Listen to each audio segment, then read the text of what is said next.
és amit én nagyon fontosnak tartok, hogy nem szabad démonizálni se a gyerekek, se egyéb tekintetben a mindenféle netes platformokat, meg akár a mesterséges intelligenciát, akár a digitális megoldásokat, de az, hogy legyen egy iparági felelősségvállalás azért, hogy a gyerekek is biztonságban legyenek, az szerintem egész egyszerűen nem lehet kérdést. Ma már nem tudsz úgy egy személyautót vásárolni, hogy abban ne legyenek beépítve azok a biztonsági előírások, amik szavatolják azt, hogyha valami baleset történik, akkor nem lesz komoly bajod, illetve megpróbálják megelőzni azt, hogy valami baleset történjen az interneten. Ilyen nincsen. Mi több, kifejezetten vannak olyan IT cégek, akik nem, hogy felelősséget nem vállalnak, de kifejezetten olyan úgynevezett dark design technológiákat alkalmaznak, aminek a révén olyan funkciókat, olyan működést, olyan szisztémákat, olyan sémákat építenek bele a saját digitális megoldásukba, ami kifejezetten veszélyes a gyerekekre nézve, lehetőséget ad arra, hogy vadidegenekkel beszélgessenek, hogy pénzt költsenek, hogy személyes adatokat osszanak meg. Szóval szerintem a jelenlegi pozíciójukban az, hogy profitálnak a gyerekek jelenlétéből, de nem vállalnak felelősséget az ő biztonságukért, ez nem oké.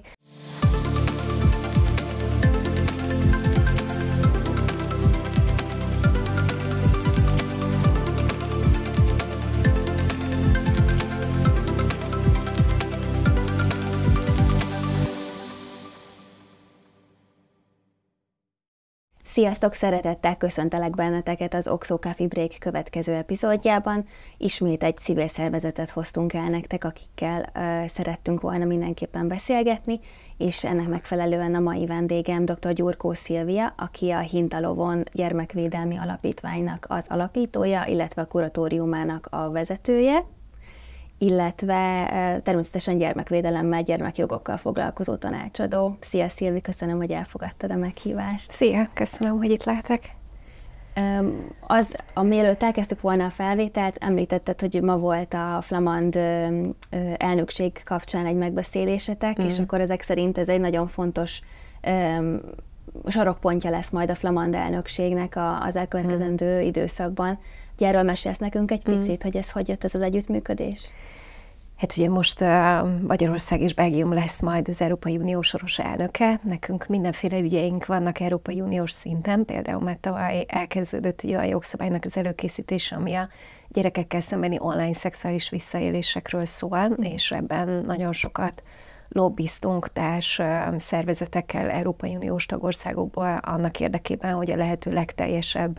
védelmet lehessen biztosítani, így például az online becserkészésnek, hogy ez a groomingnak is nagyon jó lenne, ha erre tudna reflektálni ez az új készülő rendelet, illetve azt sem szabad figyelmen kívül hagyni, hogy nagyon sok netes szolgáltató profitál abból, hogy 18 éven aluliak vannak a felhasználóik között, miközben nagyon keveset tesznek azért, hogy ezek a gyerekek biztonságban legyenek. És tudjuk, hogy nagyon sok esetben a gyerekektől ilyen szexuális tartalmú felvételek kikényszerítése, kizsarolása, kimanipulálása, ez közösségi média platformokon zajlik. Úgyhogy még a magyar-belga elnökség előtt elkezdődött ez a munka, most ugye a spanyoloknál van a labda, hogy mit tudnak kihozni ebből a jogalkotásból, de hogy igyekszünk a soros magyar elnökség alatt is, meg a belgák ideje alatt is, hát ha nyomást gyakorolni nem is nagyon tudunk, mert hogy civil szervezetként ehhez kicsik vagyunk, de hogy a lehető legteljesebb képet tudjuk nyújtani azoknak az Európa parlamenti képviselőknek, meg magyarországi politikusoknak, meg persze a közvéleménynek is arról, hogy ez egy mennyire fontos jelenség,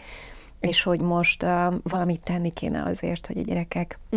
netes zaklatásokkal, meg a visszaélésekkel szemben védve legyenek. Úgyhogy egyrészt ezen a területen is volt megbeszélni valónk, illetve abban a szerencsés helyzetben vagyunk, hogy a Flamand kormány képviselete évek óta támogat különböző Hintalovon alapítványos programokat. Nekik köszönhetjük a gyermekjogi egyezmény.hu weboldalt, hogy létrehozhatjuk, ami minden a gyerekjogi egyezménnyel kapcsolatos dokumentumot tartalmaz, azt nagyon szeretik a szakdolgozók, a szakemberek, meg mindenfélék, hogy egy helyen minden megvan. Ők támogatták a szexedukációs programunkat is éveken keresztül.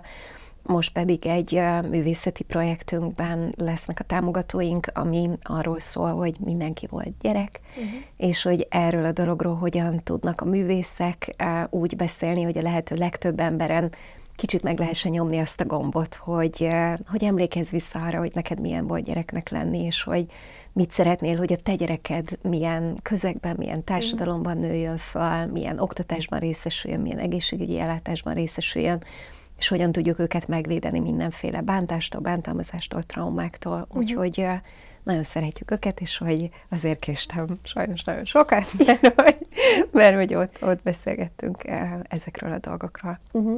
Igen, egyébként ez nagyon érdekes amiatt is, mert ebben a podcastben elsősorban az innovációról és a digitalizációról úgy szoktunk beszélgetni, hogy az milyen fantasztikus és milyen jó, hogy ilyen gyorsan fejlődik ez a terület, és hogy igen, ez nagyon fontos megemlíteni, hogy ennek árnyoldalai is vannak, és azért a gyerekek nagyon ki vannak téve ennek. Hát figyelj, gyerekek is, meg felnőttek is, nem tudom neked milyen tapasztalataid vannak, de hogy nagyon sokszor felnőttként sem könnyű eligazodni ezen a területen, és amit én nagyon fontosnak tartok, hogy nem szabad démonizálni se a gyerekek se egyéb tekintetben a mindenféle netes platformokat, meg akár a mesterséges intelligenciát, akár a digitális megoldásokat, de az, hogy legyen egy iparági felelősségvállalás azért, hogy a gyerekek is biztonságban legyenek,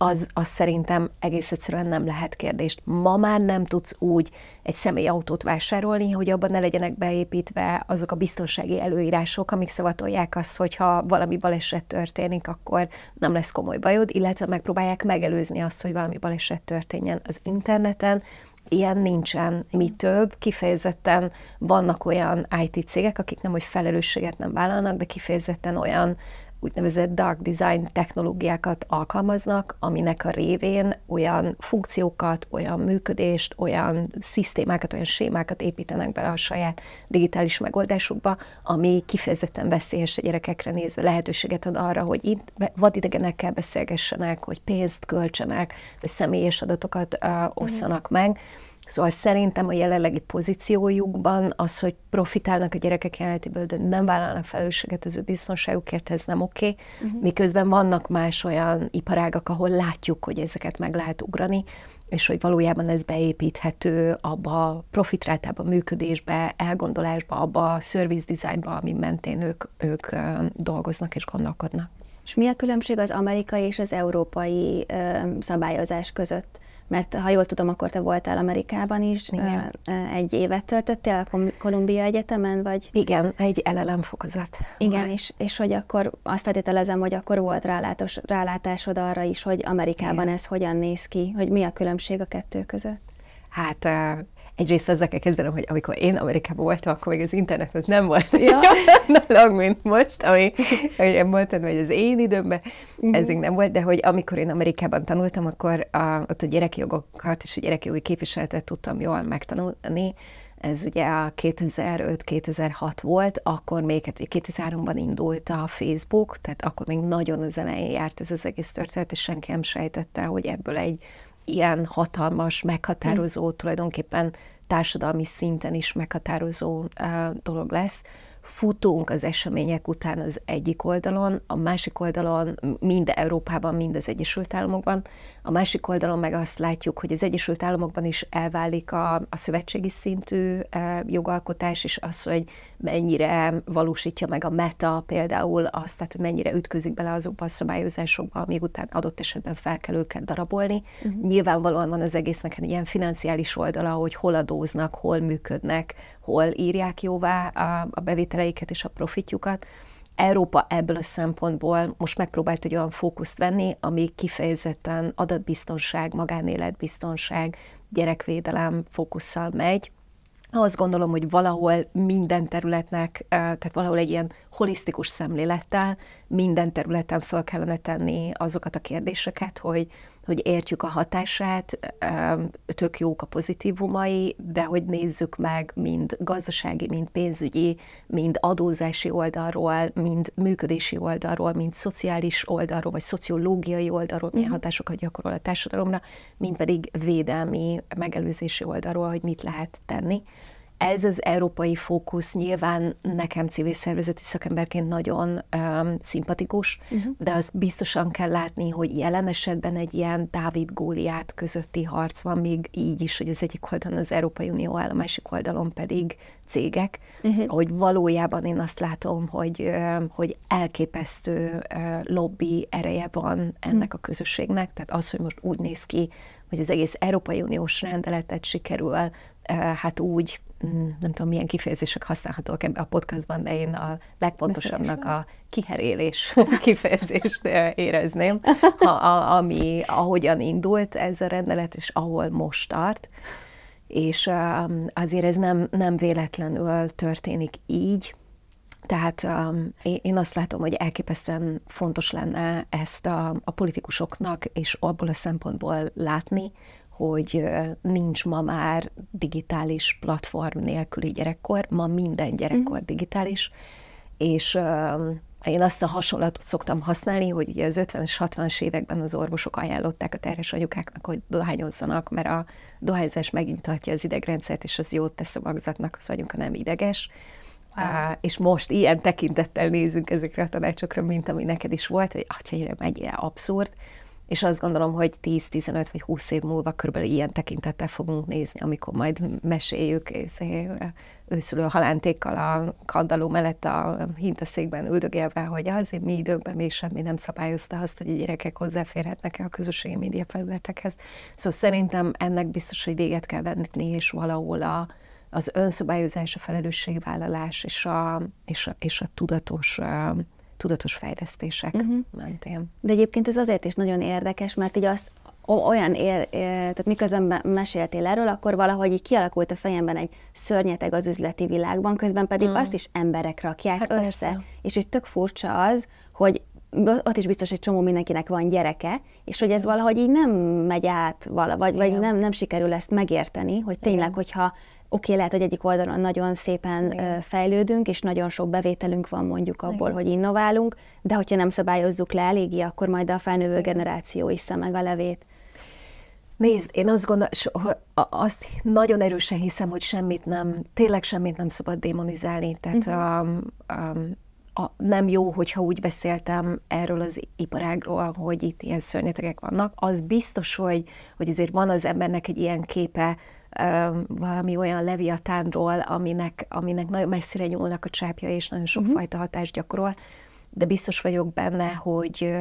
szemfelnyitó az, amilyen tudományos és kutatási adatokkal most tudunk dolgozni, és amilyen érveket most fel tudunk hozni amellett, hogy például ebben a szektorban milyen felelősségeket kell vállalni. Senki nem gondolt a biztonsági övre, amíg az autók 35 km/h tudtak csak közlekedni. Igen. 5 volt az egész országban, és olyan vezette csak őket, aki maximum a nyulakra volt veszélyes, de az emberekre nem annyira. És most is más, amikor 200-al lehet menni, nagyon sokan vannak a közutakon, és a kisbabákat is beteszik. Tehát, hogy egész egyszerűen a mai realitás nem lehet összehasonlítani a 20 évvel ezelőttibe. Tehát, ha az a kérdés, hogy itt és most azok a cégek, akik digitális platformokra fejlesztenek, ott működnek,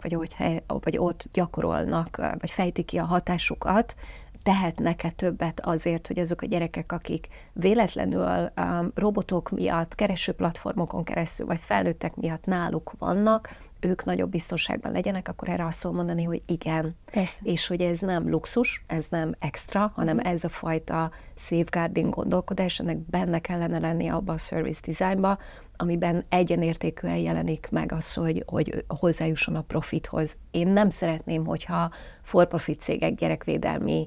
ügynökségekkel váljanak, mert ők nem az. Nekik az a dolguk, hogy eladják a szajrét, csinálják legjobban a dolgukat. Nyilván, ha profitot kell termelni, akkor termeljenek profitot. Nyilván nekem az is fontos, hogy a profitnak egy részéből például vállalnak-e felelősséget társadalmi ügyekért, de kifejezetten hiszem, hogy ez a safeguarding szemlélet, gyerekjogok, a gyerekvédelem, az nem versengő érték a profit mellett, vagy a profittal, hanem egész egyszerűen együtt tudnak érvényesülni, csak nincs benne a testképébe azoknak, akik ezeken a területeken dolgoznak, hogy ezt is érvényesíteni tudják. Kifejezetten biztos vagyok benne, hogy ahogy a környezetvédelmi szempontok, hogy a társadalmi felelősségvállalás, és kreatívabbá tesz egyszerűen megoldásokban. Biztos vagyok benne, hogy ez a safeguarding gyerekvédelmi gondolkodás is azzá tesz. Akkor ezt lehet, hogy én interpretáltam rosszul, ahogyan az előbb mondtad, mert akkor ez inkább azt mutatja nekem, hogy inkább úgy értelmezett, hogy ez egy olyan ló, amit kicsit ugye szabadjára engedtünk, és nem tudjuk még, hogy merre fog menni. Igen. Hát figyelj, most jönnek ki az adatok erről, hogy hogyan változtatja meg a rövid és hosszú távú memóriát, hogy a gyerekeknek mennyire máshogyan húzalózódik az agya akkor, hogyha 3 éves kor alatt képernyővel rendelkező felületeket bizonyos időtartományon túl használnak, vagy van hozzáférésük. Most vannak az első adatok arról, hogyan változik meg a kommunikációnk egy szövegalapú kommunikációból egy kép alapú kommunikációba. Most látjuk az adatokat, hogy most még speciális nevelési igényűnek definiáljuk azokat a gyerekeket, akiket biztos vagyok benne, hogy 5 év múlva egész egyszerűen csak alternatív nevelési igényűnek fogunk hívni, de most tudjuk, hogy egyszerűen az ő képességük az egy helyben ülésre, az egy dologra figyelésre, a multitaskingnak az elkerülésére teljesen más, mint azoknak a generációknak, akik körül nem voltak digitális eszközök. Nem csak az számít, hogy a gyereket leültetem-e a táblagép elé, vagy a tévé elé, hanem az is számít, hogy én szülőként használom ezeket a felületeket, hogy milyen ingerek, impulzusok érik a gyerekeket. Most látjuk azt, hogy ez milyen hatást gyakorol, és szerintem most vagyunk abban a helyzetben, hogy eldöntsük, hogy ezt akarjuk-e vagy sem, és hogy ha nem akarjuk, akkor mit teszünk annak érdekében, hogy ez egy ilyen kiegyensúlyozottabb dolog legyen, vagy hogy milyen értékeket akarunk megtartani az alfa, meg a béta, meg a következő generációknak, hogy nekik is legyen ehhez hozzáférésük. Rengeteg előnye van, borzasztó komoly előnyei vannak a digitális szférának, de muszáj szembenézni őszintén a felelősséggel is, ami nálunk van itt. A szülőket hogyan edukáljátok Magyarországon? Hát, hogy nem. Hát én minden felületen. Hát nagyon fontos, mert ez egy generációs kérdés is, hogy eszébe jut-e valakinek, aki gyerekként nem volt ilyen eszközök mellett, hogy majd, ha ő szülő lesz, mit szeretne csinálni. Nincs mintája arról, hogy a szülei mit csináltak jól, rosszul, mihez képest akar ő máshogyan menni, mert akkor nem volt ez, tehát hogy van egy ilyen generációs kérdés is. Másrészt megint ez az internet legnagyobb előnyei, a gyorsaság, az azonnaliság, a visszajelzés.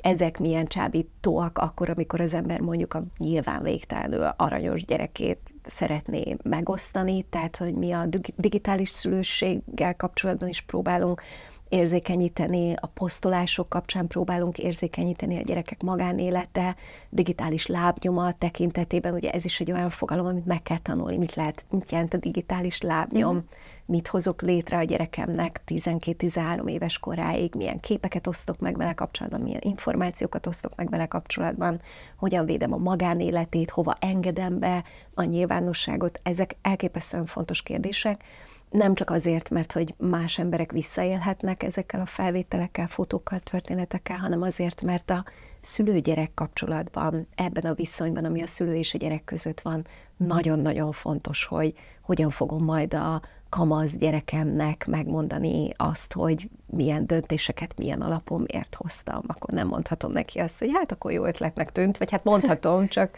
azt hiszem kevésbé lesz védhető. Igen. Felrakja a kis polcra, és nem nagyon tud vele mit kezdeni. Igen, és hogy ezt nagyon erősen hiszem, hogy a kapcsolódást a szülő és a gyerek között nagyban segít és támogatja azt, hogyha én felnőttként tudatos vagyok, és a gyerekeknek bármit mondhatok a számmal, ha a tetteim nem azt szolgálják, tehát hogy a mintakövetés, vagy a mintaadás, amit tudunk adni, az is fontos. Szóval ez egy borzasztó összetett kérdés. Nagyon lecsupaszítva azt tudom mondani, hogy a digitális szülőség, online biztonság azok a témák, ahol nekünk a legtöbb aktivitásunk van, és az online biztonságon belül is az internetes zaklatás, illetve a gyerekekkel szembeni szexuális visszaélések. Amit mondtál is, ez a grooming például, arról beszélsz egy kicsit bővebben? Hát persze. Ugye ez remélem, hogy nem egy ilyen elidegenítő kifejezés, de hogy talán a ti nézőitek vagy hallgatóitoknak ismerős, ez ugye a grooming az egy vadászati kifejezés, és azt jelenti, hogy hogyan lehet becserkészni az áldozatot. Ezt, ha áttesszük az internetes közegbe, akkor valójában azt jelenti, hogy valaki azért vesz föl a gyerekkel kapcsolatot, azért kerül hozzá közelebb, azért épít ki a gyerekkel egy bizalmi viszonyt, hogy utána később ezt kihasználva mindenféle dolgokat kizsarolhasson, kicsábíthasson, vagy manipulálhasson a gyerektől. Ez nagyon sok esetben azt jelenti, hogy közösségi média felületeken, Instagramon és más hasonló közösségi média platformokon, vagy online játékok felületein kerül kapcsolatba a gyerekkel, hogy bizalmat épít, majd utána kér fotókat, és aztán azok a fotók egyre erotikusabbak, vagy egyre inkább a pornográf felvételek felé hajlanak, és egy idő után, miután a gyerek ugye lépésről lépésre vonódik be ebbe a helyzetbe, egy idő után már olyan felvételeket is megoszt jó eséllyel, amikkel utána vissza lehet élni, vagy zsarolhatóvá válik a gyerek. Mi ennek a kampánynak a keretében, ahogy az Európai Uniós jogalkotókat próbáltuk érzékenyíteni a témára, volt egy nyílt levél, amit egy Frida néven, ez nem az igazi neve, de hogy Fridaként volt megnevezve az a most 21 nehány éves fiatal nő, aki 13 éves korától 21-22 éves koráig volt folyamatosan kitéve ennek a szexuális zaklatásnak, hogy minden nap arra kényszerítették, hogy felvételt osszon meg, hogy információkat osszon meg, és ez gyakorlatilag a kamaszkorát, a fiatal felnőtt korát maximálisan meghatározta, és hogy sehonnan nem kapott védelmet. Tehát Messengeren keresztül használták őt, tehát hogy nagyon nehéz történetek, amik nem szükségszerű, hogy így legyenek. Úgyhogy hogy a grooming az egy nagyon komoly jelenség, és nagyon fontos, hogy ezt ismerjük, tudjuk, és hogy ne a gyerekeket hibáztassuk akkor, amikor azt látjuk, hogy valamit megosztottak, hanem hogy gondoljunk bele abba, hogy ezt a gyerek úgy élte meg, hogy egy bizalmi viszonyban valakivel megoszt valamit, ami számára fontos, és hogy nyilvánvalóan a gyerekek nem csak naivitásból, hanem hát egy bizalmi viszony keretében válnak csábíthatóvá, vagy becserkészhetővé. Van még ezen kívül egy nagyon fontos téma, amit szoktatok, több alkalommal is hallottam már, hogy beszéltetek róla, ez meg a digitális bullying, tehát hogy a gyerekek is egymás között, hogy arról is egy rövid egy. Persze. Hát ugye, ha az a kérdés, hogy a neten milyen veszélyek leselkednek a gyerekekre, akkor általában az emberek ugye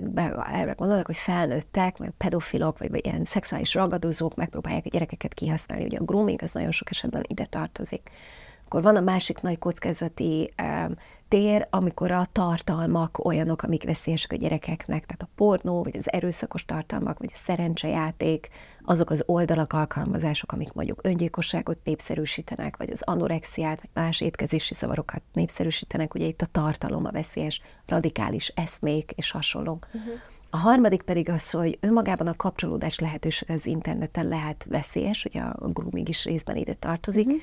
részben pedig azok a gyerekek, akik hát egymással kommunikálnak, mert ugye az internet az egy csodálatos platform arra, hogy egymással kapcsolatot tartsunk, azokat a konfliktusaikat, amiket egy edzésen, az iskolában, az osztályban, egy szakkörben, itt-ott a szomszédságban szereztek, ezeket a konfliktusokat, amiket korábban lezárt az, hogy vége volt a tanítási napnak, és haza lehetett menni, vagy vége volt az edzésnek, és haza lehetett menni. Ezek a konfliktusoknak a jelentős része az interneten tovább folytatódik, és meglehetes szofisztikáltsággal zajlanak zárt csoportokon, nyílt csoportokon, profilok feltörésével, kamu profilok létrehozásával, posztolásokkal, álnéven való posztolásokkal, álhírek terjesztésével, hamisított képekkel, fake news-zal, AI, tehát mindenféle módokon. Csinálják, gyerekek. Hát hogyne, hát a gyerekek elképesztően okosak egyrészt, hál' Istennek, másrészt pedig nagyon trendérzékenyek, tehát olyan platformokat, amiket mi nem is hallottunk, azt a gyerekek vidáman használják, és hát úgy használják, ahogy nekik akkor az adódik, és nagyon sok esetben ez az internetes zaklatás, vagy online bullying, lehet, hogy valaki ezzel a kifejezéssel találkozott, ez ezt jelenti, hogy ezek a konfliktusok, ezek folytatódnak, a gyerekek szavakkal bántják egymást, érzelmileg bántalmazó helyzeteket hoznak létre, összefonódik a valóságban elkövetett, elszenvedett bántalmazás az online bántalmazással, a kirekesztéssel, a másik megalázásával, kiszolgáltatott helyzetbe való hozásával, amit azért nagyon fontos komolyan vennünk, mert ugye ez is a 21. század eredménye, hogy most már nagyon sokat tudunk például arról neurobiológiai szinten is, hogy hogyan hat a bántalmazás a gyerekekre, tehát miért olyan fontos védeni őket az erőszaktól. És ezeknek a traumakutatásokkal, neurobiológiai kutatásokkal összefüggő eredményeknek tulajdonképpen a döntő többsége azt támasztja alá, hogy ugyanaz az agyterület aktivizálódik, és ugyanúgy hat a fizikai erőszak, mint az érzelmi vagy a verbális bántalmazás. Tehát az a szépsége a magyar nyelvnek, hogy azt mondjuk, hogy valakit szavakkal vernek, az konkrétan így zajlik az agyban, tehát hogy az az agyterületem aktivizálódik, ha megütnek, mint hogyha azt mondják rólam, hogy egy senkiházi tróger vagyok, vagy más szavakkal, vagy az anyukámat, vagy a családomat, vagy más módon kiszolgáltatnak, vagy egyszerűen csak hazudnak rólam nyilvánosan, vagy elindítanak a pletykát, tehát hogy ezek az érzelmi, verbális, lelki bántalmazások, ezek ugyanolyan erősek, mint hogyha valakit kékre-zöldre vernek, és ezért nem ritka, hogy szélsőséges esetben, amikor a gyerek magára marad ezzel az élménnyel, nem tudja kivel megosztani, nincs olyan bizalmi felnőtt körülötte, aki felé mer nyitni, vagy más miatt akadályozott ebben, ezeknek az eseteknek egy részében akár öngyilkossági kísérlet is előfordulhat. Tehát az, hogy Magyarország például Európában listavezető, kamaszkori öngyilkosságokban minden hétre jut egy olyan kamaszgyerek, aki öngyilkosságot, sajnos sikeres öngyilkosságot követ el. Ezeknek az ügyeknek nagyon nagy százalékában találkozunk bullyinggal, ami ma már természetesen, tehát hogy óhatatlanul jelenti az online bullyingot is. És ez egyébként, most ez a szám, amit mondtál, ez szörnyen hangzik, ez azóta van így, tehát azért vezetjük a listát ezen a téren, amióta az online bullying bekúszott? Nézd, ez egy elképesztően izgalmas kérdés. Nagyon sok mindent változtatott a COVID, tehát a járványválság is az, hogy különböző felületekre nagyobb aktivitással jelentek meg a gyerekek, illetve azok, akik a gyerekeket akarják kihasználni, kizsákmányolni is, nagyobb arányban használták ezeket a felületeket, de azt mutatják az adatok, hogy mi 2016 óta minden évben készítünk egy gyerekjogi jelentést, ami ad egy átfogó képet arról, hogy abban az évben tulajdonképpen milyen volt gyereknek lenni, és ezekből az adatokból az látszik, hogy már 2020 előtt, tehát már a 2019-es adatok arról szóltak, hogy a gyerekek nincsenek jól, tehát a mentálhigiénés egészségük az, hogy milyen problémákkal, milyen szorongással, megoldatlan stresszhelyzetekkel, milyen kiszolgáltatottsággal néznek szembe. Ez tulajdonképpen már 2019-ben nagyon tetten érhető volt. Még csak azok a szervezetek látták, akik közvetlenül nyújtanak lelkisegélyt, vagy bármiféle direkt támogatást gyerekeknek. 2020-ban, 21-ben az egész világon ez kiborult, tehát hogy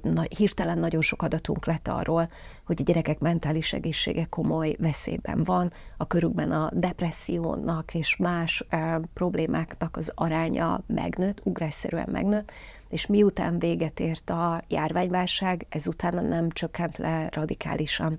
Tehát azt lehetett látni, hogy Magyarországon mindig is volt egy magasabb arányszám a kamasz és tínédzserkori öngyilkosságunknak, hogy a felnőttkori öngyilkossági statisztikákban is sajnos ott vagyunk az elején, inkább nem mondom, az élén ennek a szomorú listának, és a kamaszokra is az látszódik, hogy egyre nehezebb helyzetben vannak, és egyre rosszabb állapotban vannak, ami mellé, hogyha hozzáteszed, tehát, hogy ez egy ilyen több dimenziós algoritmus valójában, aminek az egyik része az, hogy vannak a gyerekek, és a másik dimenziója az, ami tulajdonképpen röviden úgy fordítható le, hogy a gyerekek nem tudnak jobban lenni, mint azok a felnőttek, akik körülöttük vannak, és a felnőttek sincsenek jól, és vagy nincsenek felelős felnőttek a gyerekek körül, tehát hogy nagyon kiüresedtek azok a szolgáltatók, a pedagógiai szakszolgálatoknál, a pszichológusok körében, szociális munkások körében, akik a gyerekekkel közvetlen kapcsolatban vannak, és támogatni tudnák őket, és a szülők is nagyon megzuhantak, nem csak a járványválságban, hanem ugye ennek a polikrízisnek az idején, amiben vagyunk. Nem csak arról van szó, hogy egy pohár sör mellett baráti társaságban felnőttek szülők elbeszélgetnek arról, hogy most éppen melyik krízisért aggódjunk jobban az ökoszisztémáért, a demográfiai válságért, a gazdasági válságért, a pénzügyi összeomlásért, vagy a nem tudom, menekült krízisért, és akkor válasszunk egyet, és ma azon busongunk. de hogy ez, hogy mi hogyan vagyunk, ez egyértelműen hat a gyerekekre, nem csak figyelem esik kevesebb rájuk, hanem sok esetben ezt a megnövekedett stressz szintet, amiben vagyunk, ezt a gyerekek is átveszik, és nekik még kevesebb technikájuk van arra, hogy ezzel mit kezdjenek, mint nekünk. Tehát az látszódik, hogy ez egy nagyon összetett jelenség, amiben az, hogy a gyerekek nincsenek jól, amögött az húzódik, hogy mi felnőttek sem vagyunk jól, és még inkább az húzódik leghátul, hogy azok a szektorok, akiknek, meg azok a szolgáltatók, akiknek szakmaszinten kellene szülőkkel, családokkal, gyerekekkel foglalkozni, ők sincsenek jól. És Magyarországon ezért össze. Gyakorlatilag 30 éve, több mint 30 éve a rendszerváltás óta görgetünk magunk előtt olyan problémákat, amikkel nem néztünk szembe, társadalmi szinten sem, meg állami igazgatás szintjén sem, szakmai igazgatás szintjén sem, és egész egyszerűen több már nincs előre. Tehát most már nagyon direktben látszódik ennek az ára, hogy az ellátórendszerek borzasztó kitettségben vannak, és például az egyik tüneti jelenség az ez, hogy nagyon sok gyereket veszítünk el, és nagyon sok gyerek szükségtelenül van olyan helyzetben, amiben nem lát kiutat, és nincs segítsége. Tehát rendszer szintű problémáról van akkor szó ezek szerint? Szóval. Nagyjából hogyan tudnád, ha százalékosan kellene meghatározni, hogy jelenleg a gyermekvédelmi előírásoknak hány százalékát teszik ki mondjuk azok, amik online dolgokkal kapcsolatosak, és mi az, ami ez a klasszikus gyermekvédelmi terület? Nagyon nehéz ezt is szétválasztani, mert inkább azt mondanám, hogy mindennek megvan most már az online dimenziója is. Tehát a bántalmazásnak is van egy online vetülete, ahogy a kapcsolódásnak is van egy online vetülete. Nyilvánvalóan, hogyha mondjuk azt nézem, hogy a gyerekszegénység az egy kiemelkedő probléma, nagyon kevés tehát hiteles adatunk van arról, hogy valójában a gyerekek hány százaléka érintett szegénységgel, deprivációval, anyagi deprivációval, meg egy szélesebb látószögű kiszolgáltatottsággal Magyarországon, de hogy nagyságrendileg egy olyan 20 és 26% köré tehető, ami egyébként egy ilyen podcastban, ami feltételezem, hogy gazdasági szereplőknek szól elsősorban, hát akkor itt üzenném nekik, hogy hova tervezzük Magyarország jövőjét, hogyha minden 4., 5. gyerek deprivált, és egész egyszerűen olyan közegből érkezik, és úgy indul neki az életnek, hogy eleve versenyhátrányban van a szlovén, a szlovák, a cseh, a lengyel kortársaihoz képest, és ez a depriváció nem csak azt jelenti, hogy nem jut hozzá azokhoz az anyagi javakhoz, amik elindítanák őt egy jó élet irányába, hanem azt jelenti, hogy Magyarországon a társadalmi mobilitás az nagyon bezuhan, tehát hogy nem nagyon van esélye a gyerekeknek kijönni abból az árnyékból, amiben a szülei státusza tette őt, és az a tény, hogy ma Magyarországon nagyon meghatározza a gyerekek jövőjét, az az irányító szám, ahova születtek, és hogy nagyon igaz az, hogy aki szegény, az a legszegényebb, mert ha én anyagi deprivációban növök fel, akkor egy olyan feltétlenül olyan régióban, vagy olyan közösségben is vagyok, ahol a hozzáférésem a minőségi egészségügyhöz, a minőségi oktatáshoz, a minőségi szociális ellátórendszerhez, a minőségi gyerekvédelemhez, az egyre nagyobb hátrányokat szenved. Tehát a nap végén nem csak azért vagyok rossz helyzetben, mert a szüleimnek nincs rendszeres jövedelme, nincs megoldva a lakhatásunk, vagy kiszolgáltatottak vagyunk anyagilag, hanem azért is már ennek következtében én például egy szegregáló iskolába járok, és esélyem sincs arra, hogy innen érettségit szerezzek, vagy ne csak, hogy érettségit szerezzek, hanem a felső oktatásba megyek, miközben lehet, hogy tehetséges vagyok, mint a nap. Vagy lehet, hogy nem vagyok olyan tehetséges, de egész egyszerűen egy átlagos gyerek vagyok, de még egy átlagos gyerekként is jogom van ahhoz, hogy kibontakoztassam mindent, ami bennem van. Tehát ha azt kérdezed, vannak ilyen klasszikus területek, mint például a gyerekszegénység, vagy mint például azok a gyerekek, akik családon kívül nevelkednek, tehát 23-24 ezer olyan gyerek van, akit vagy kiemeltek a családjából, vagy nem élnek a családtagjai, vagy más miatt állami intézményekben, állami gondoskodásban létezik. Ezek az offline, nagyon markáns offline dimenziói a gyerekvédelemnek, és aztán minden másnak megvan egy nagyon erős online plusz offline dimenziója is. Ugye említetted ezeket az országokat, amik ugye határosak Magyarországgal, tehát így azt feltételezni az ember, hogy nagyjából hasonló cipőben járunk, de akkor ezek szerint, hogyha emiatt is a proximitás eléggé kicsi, tehát hogy viszonylag közeli országokról van szó, viszonylag könnyű lehetne tőlük átvenni jó gyakorlatokat. Hogy erre nézve látsz bármilyen kezdeményezést Magyarországon? Azért sóhajtok olyan nagyot, mert hogy tudod, azt érzem,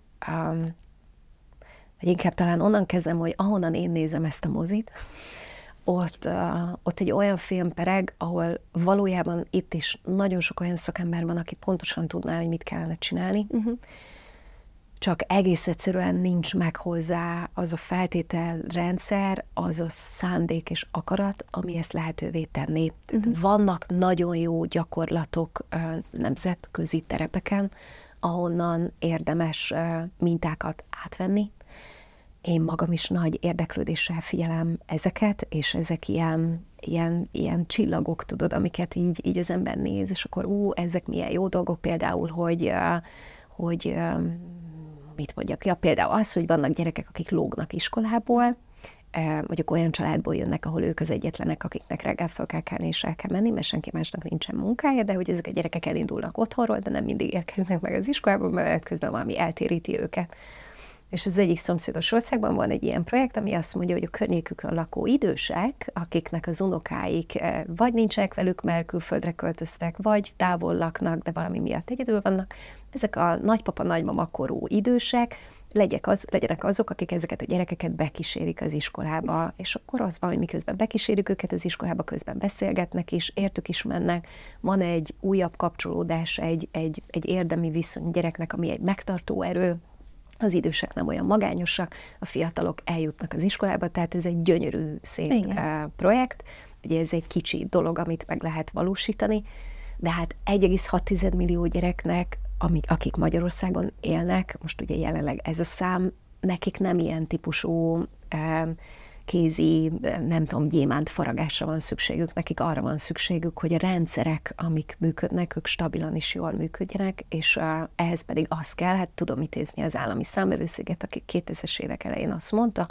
hogy soha a gyerekvédelmi törvény elfogadása óta nem álltak rendelkezésre azok az anyagi, tárgyi, személyi erőforrások, amik a végrehajtáshoz szükségesek lettek volna. Ez egy szó szerinti idézet volt. És ez elmúlt 20 évben nem lett jobb a helyzet. Tehát azt gondolom, hogy tudnánk mi, hogy mit kellene csinálni, még azt is gondolom, hogy még döntéshozói szinten is nagyon sokan vannak, akik tudnák, hogy mit kellene csinálni, és mégsem hozzák meg ezeket a döntéseket. Speciál én az elmúlt években nagyon erősen ráfordultam, meg hát alapítvánnyal is nagyon erősen ráfordultunk a for-profit szektorra, mert hogy van ez a trend, hogy értékek mellett köteleződnek el, mert hogy a vásárlók számára is az fontos, hogy ők ne csak egy terméket, hanem adott esetben egy értékhordozó terméket kommunikáljanak, megjelenítsenek meg. És egész egyszerűen azt látjuk, hogy vannak olyan területek, ahol ma már például a for-profit szervezetek sokkal tisztább értékvállalásokat tesznek, és az ő révükön sokkal több fontos, rendszer szintű változást is előidézni képes program tud elindulni. Mondasz egy példát esetleg itt erre? Hát például ez a digitális szülőség. Tehát az, hogy Magyarországon a Nemzeti Alaptantervnek nem kötelező része, ez egy nagyon szomorú információ lesz, de Magyarországon a médiaoktatás, a vizuális kultúra oktatása 2021 óta nem kötelező része az alaptantervnek. Tehát az egyik oldalon sírunk, rívunk, féltjük a gyerekeket, a másik oldalon meg, ugye ez a digital literacy, amiről pontosan tudjuk, hogy mennyire fontos a prevenciós megelőzési szempontból, ezt úgy kihúztuk a Nemzeti Alaptantervből, és akkor itt jönnek be azok a szervezetek, nagy cégek, nem tudom, mindenki képzelje el, vagy nem tudom, vagy lehet a nevet említeni, de hogy nagy meghatározó piacvezető cégek, akik azt mondják, hogy szemmel látható összeget költünk arra, hogy edukáljuk a szülőket, hogy létrehozunk programot, létrehozunk tananyagot, a tananyag fejlesztése pénzt, azt, hogyan jutatjuk el, képezzünk ki adott esetben tanárokat, akik ezt csinálják, és ez egy állami feladat lenne. Tök őszintén, és nem az állam csinálja. De hogy ugye ez a ESG, arról biztos más podcastokban mások sokkal többet tudnak elmondani, ugye én az ESG programunkban, leginkább az S-ben, amik ugye a social ben nyomulnak, vagyok érintve, de hát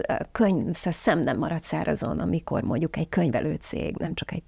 vagy telekommunikációs cég, de könyvelő cégek, de nem tudom, akár más szektorokban dolgozó cégek mondják azt, hogy nekünk például fontos a gyerekek internetes zaklatástól való védelme, és akkor fejlesszünk ki képzési programot a tanároknak, csináljunk társadalmi kampányt, nem tudom kinek, növeljük az érzékenységét, nem tudom, és hogy ezek pici cseppek, de hogy a nap végén összeadódnak, és ugyanezt látjuk a bulgároknál, ugyanezt látjuk a románoknál, ugye mi képviseljük az ECPAT-ot Magyarországon, ami egy nagy nemzetközi globális ernyőszervezet, több mint 120 országban vannak jelen, és rajtuk keresztül van egy rálátásunk arra, hogy a régióban is hogy mennek a dolgok, és ezt látjuk, hogy a kelet-európai régióban is a for-profit szervezetek értékvállalása, hogyha az nem CSR abból a szempontból, hogy van ki kell pipálni, és elköltünk pénzt, de az leginkább arról szóljon, hogy mi milyen fasz gyerekek vagyunk, és nem tudom, hogy ezt ki kell vágni, de hogy mi milyen izék vagyunk, mert hogy van, aki erre akarja használni. De hogy én azt látom, hogy egyre több cég és egyre több cégvezető keresi a saját legacy-ját, a saját örökségét ebben, hogy nem csak a profitot, nem csak egy jól működő szervezetet akarok otthagyni, nem csak egy olyan munkahelyet akarok magam mögött hagyni, ahol jól dolgoznak az emberek, vagy meg jól érzik magukat az ott dolgozó emberek, hanem az is fontos nekem, hogy abból az értékből, amit teremtek, már mint financiális értelemben abból az értékből, az legyen átfordítható ilyen szempontú értékekké is, mert ez is versenyelőnyt jelent. Tehát én egy olyan cég vagyok, akinek fontos a nem tudom én micsoda, és akkor itt megjelennek. Tehát a jövő generációja kapcsán szerintem nagyon sok cég tud elköteleződni. Mi például ezt látjuk, hogy hál' Istennek azért vannak olyan cégek, akikkel el lehet kezdeni hosszú távon építkezni, együttműködni, értik, hogy van, hogy egy évig nem nyilvános az, amit csinálunk, mert hogy ennyi időbe telik az a szakmai munka, amit meg kell tenni, és hogy jobban járunk, hogyha ezt picibe csináljuk, és aztán nagyba, de én azt érzem, hogy most már itt van az a vezető generáció, akik ezt talán jobban értik, és hajlandóak is investálni ebbe a részébe is a dolgoknak. Ehhez kapcsolódóan most eszembe jutott az, amiről még a beszélgetés elején beszéltünk, és most, hogy így lassan vége lesz az epizódnak, gondoltam, hogy visszakanyarodok oda, hogy amit ilyen nagyon képi szóval használtad, hogy kiherélték ugye ezt a direktívát, vagy ezt a tervezetet, hogy akkor ennek, ha ezen tudtok még változtatni, akkor azt hogyan tudjátok megtenni, illetve látod-e, hogy akkor ennek, ha ez majd már jogerőssé válik, akkor onnantól kezdve milyen változtatásokat lehet majd kieszközölni Magyarországon is akár? Igen, hát ez nekem egy nagyon nagy tanulás volt ez az egész folyamat, látni, hogy egy progresszív jogszabálytervezetből lépésről lépésre hogy kerülnek ki azok az elemek, amik egyébként nem csak szavak szintjén való elköteleződést, hanem például technológiai innovációt is jelentenek, tehát például a végpontok közötti titkosítása, ez az end-to-end encryption üzenetek kapcsán hogyan lehetne biztosítani a gyerekpornó felvételeknek a szűrését, monitorozását, ami egy technológiai innovációt is igényelne valamilyen szinten, de hogy nem egy megoldhatatlan történet lenne. És szóval, hogy nekem ez egy nagy tanulás volt, hogy ezek ilyen lépésről lépésre történnek, és hogy miközben azt látjuk, hogy vannak olyanok, akik értik, hogy ez miért fontos, és hogy lehet megcsinálni. Van nagyon sok olyan, aki azt a pénzt se szeretné ráfordítani, amivel többe kerülne a nap végén, hogyha neki plusz egy szoftvert kellene fenntartani, meg mondjuk egy embert, aki ezt nézi, és adott esetben humán erőforrással is megtámogatja a folyamatokat. Én jelen pillanatban nem vagyok bizakodó, tehát azt gondolom, hogy a végén születni fog valami, amivel mindenki együtt tud élni, de hogy ez tényleg az lesz-e, amire most a gyerekeknek szükségük van,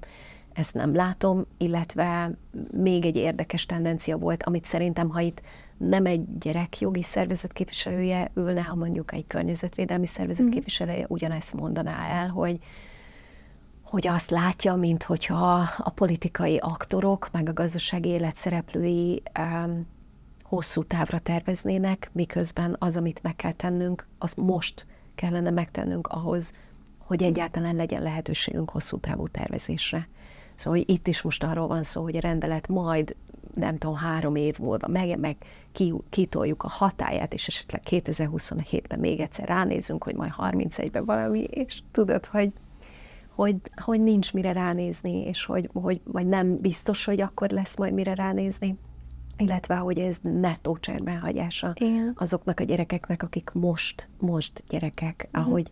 egyébként Magyarországon is körbenézve nagyon sok esetben az ember azt érzi, hogy értem én, hogy azt ígérik, hogy majd jobb lesz a helyzet 2 év múlva, vagy 3 év múlva, de ha nekem most van egy 6 éves gyerek, aminek most kell iskolába mennie, és ő most szeretne megtanulni jól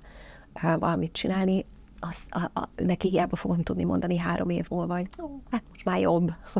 és hogy miért nem voltál szerencsésebb. Szóval nem tudom, mit tudok mondani, egyszerre igaz minden, egyszerre igaz az, hogy vannak nagyon reménykeltő, gyönyörű, szép dolgok, és vannak elszomorító és ilyen időnként kétségbejtőek. Bízunk benne, hogy a nap végén a kritikus tömeg az a jó irányába fog elmenni, és tudjuk, hogy az erő velünk van, és biztos, hogy a világosság fog nyerni. És a végén a jó győzedelmeskedik a rossz fölött. Én így nőttem fel, ugye én még a múlt században születtem, és mi az orosz népességet is olvastuk, és az volt, hogy a végén minden jóra fordul, vagy ha még nem fordult jóra, akkor csak annyit jelent, hogy még nincs itt a vége.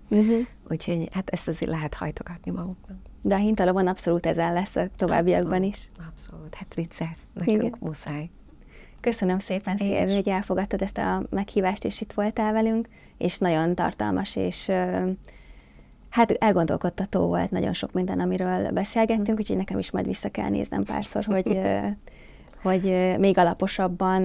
be tudjam fogadni azt, amiről beszéltünk. Úgyhogy köszönöm még egyszer. Nektek pedig köszönöm, hogy itt voltatok velünk, és végighallgattatok bennünket. Ha tetszett, akkor iratkozzatok fel a YouTube csatornánkra, vagy kövessetek minket a Spotify-on. Sziasztok!